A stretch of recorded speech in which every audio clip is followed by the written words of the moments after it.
Hello, my name is Adam Rafael Niazov, and today we'll be discussing the ways of preparing tea and coffee on Shabbat. Unknown to many, there are actually a lot of ways in which making tea and coffee on Shabbat can violate the Shabbat. For one thing, there is a prohibition to cook on Shabbat, and when you make tea or coffee, you're technically cooking according to Jewish law. We are not even allowed to boil water on Shabbat, since that is also considered to be cooking. To get around this and make tea in a permissible manner, we perform a procedure known as kli shlishi.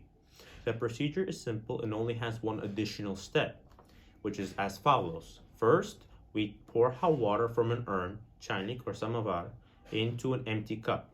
Now these containers, the urn, it keeps water hot throughout the Shabbat. It doesn't actually boil it during Shabbat. Then we pour the hot water from that cup into a second cup that can already contain the tea bag, or you can place it in the tea bag in later.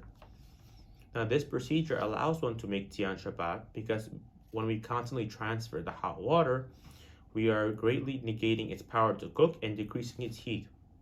Therefore, according to halacha, it is already not considered to be cooking once you put the hot water into the final teacup. To get more technical, the reason this procedure is called kli shlishi, or the third vessel, is because the urn is considered to be the first vessel for the hot water, then the cup the second, and then the final cup with the tea bag, that will be the third vessel. According to halacha, following this procedure allows one to make tea on Shabbat in a permissible manner. It is worth mentioning that some people are more stringent and extract the tea essence from before Shabbat to make tea with, by adding hot water to tea that was brewed before Shabbat. But this is not necessary, although whoever does so is blessed in heaven, is praised in heaven.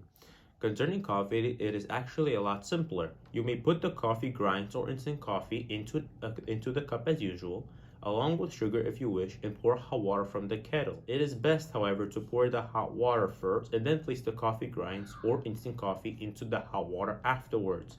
And whoever does so this way will receive a special blessing from heaven. Thank you for being with us and have a blessed day.